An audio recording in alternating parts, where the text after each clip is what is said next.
Let's pop you back to OR Tambo International Airport if we can, just to get you a sense of what's taking place there now.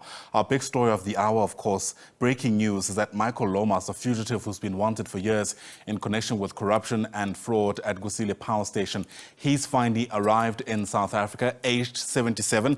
It's a story that's been years in the making, and what you're watching now are live visuals of, I suppose, one of the exit points from the main terminal inside the airport, where he's likely to emerge there before being transported to one of the country's courts for him to be processed there and for ultimately a court date to be decided upon. Michael Lomas was extradited from the United Kingdom. He is implicated in fraud and corruption amounting to about 1.5 billion rand in contracts at Kusile Power Station.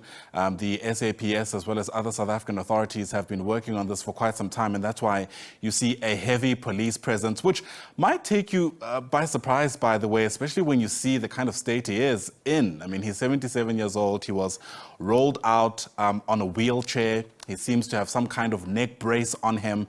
And this is, I suppose, worth mentioning because part of the reasons why he has put up a defense for himself is that he was worried about his health if he were to be brought into the country. When he did arrive, though, we brought you those visuals earlier, we're able to see him being wheeled by people who are presumably part of his health team, who are going to be overseeing his state of health whilst he's in the country. But police say that he's a former Eskom employee. He's wanted in connection with those contracts, which were apparently all issued out between 2008 and 2018, so a decade's worth of corruption potentially here.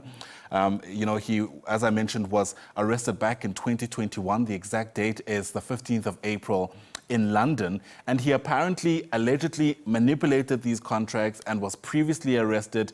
When he got bail in South Africa, after that arrest, he actually fled to the United Kingdom, and that's why there had to be this extradition for him.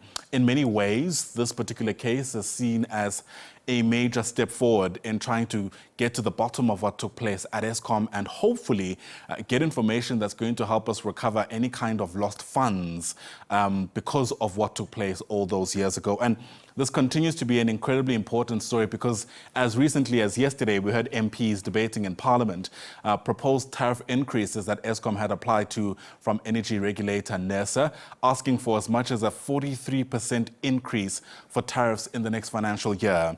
And this is a related story because part of what MPs who are pushing back are saying is that Eskom is essentially charging customers for corruption and the kind of inefficiencies that it's experienced over the decades. And so you're seeing on the one hand police trying to clamp down on those who are at the face of that corruption and malfeasance, and on the other hand you're seeing the real cost of that in these proposed tariff increases where people are expected to pay, if Eskom has their way, up to 40% more for a unit of electricity. It's a story we certainly can't avoid in a country like ours, and that's why we're going to keep a very close eye on the situation at OR Tambo International Airport for you.